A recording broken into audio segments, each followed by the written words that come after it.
guys, welcome back to my channel. Today's video I'm going to be talking about seating charts. I'm going to tell you how I do mine. I get a lot of questions on these, so I thought I would make a video. Make sure you subscribe to my channel and turn the notification bell on so you get notified when I upload, and I can show you how to do a seating chart. So the first thing I do to start to organize my seating chart is I put the guest list into like groups. So I will make, say I'm planning a wedding, I will take the guest list and divide them into like immediate family for both sides of the family, and then like friends group, co-workers, and the boss, and so I divide them like that into groups. I'll maybe do like a kid table, so that way I have everything divided and it's much easier to assign them to tables that way than just having people everywhere with no organization. So the first thing I do is that I start them and I put them in groups of people. So once I've done that, I get a large chart board and I figure out how many tables I'm going to be having at my reception, and I literally draw the tables onto the chart board. So that way I can see it, it's visual. I'm a visual person, so that's why I do that. I write them all down.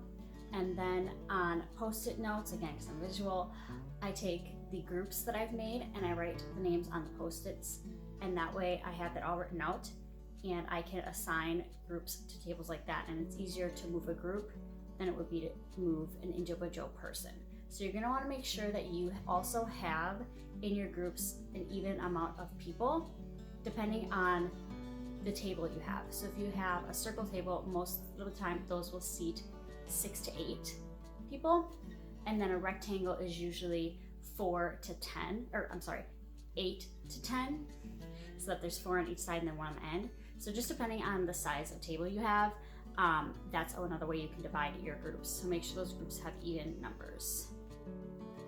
Another thing I wanted to mention is when I am making my groups of people before I seat them, I always make sure that I don't seat anyone that's in a wheelchair or that is elderly next to the stage. I want to keep them away from like the speakers and be considerate of that. I also make sure that I don't put them too far into the reception room so that they have easy access to get out and walk around if they need to or whatever. So I just make sure, that they're not by a speaker and that they're not like stuck in the middle of the room. You know what I mean? Just making sure that they're comfortable. Okay, so the other thing I want to talk about is once you've assigned each of your guests to a group and to a table, how you tell your guests where they're seated. You could do this a couple different ways.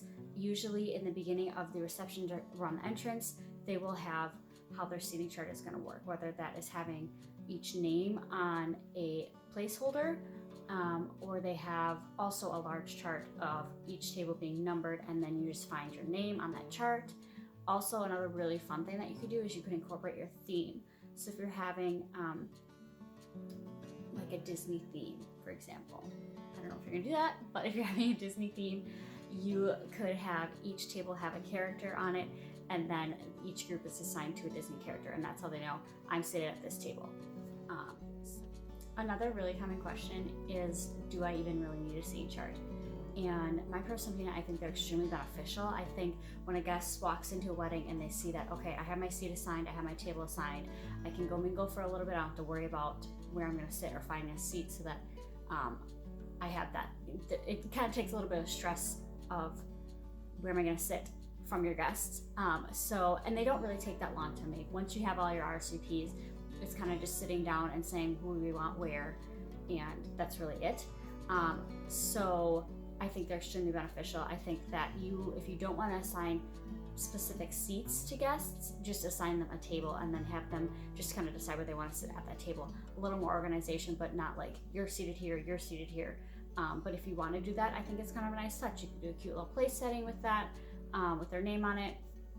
But I do think they are beneficial, and they really don't take as much time as I think people think they do. So that's why I want to make this video and kind of break it down for you guys and tell you how I do mine, and hopefully I explained it well.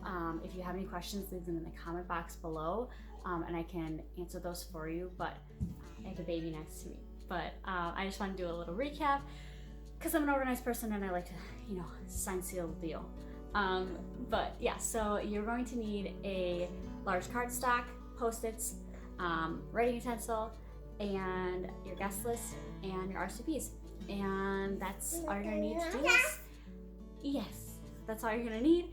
I hope you can use the tricks that I've given you and it makes it a little easier for you. If you enjoyed this video, make sure you give it a thumbs up. I appreciate it. And I will see you guys in the next video. Bye. Do you guys want to be my assistants?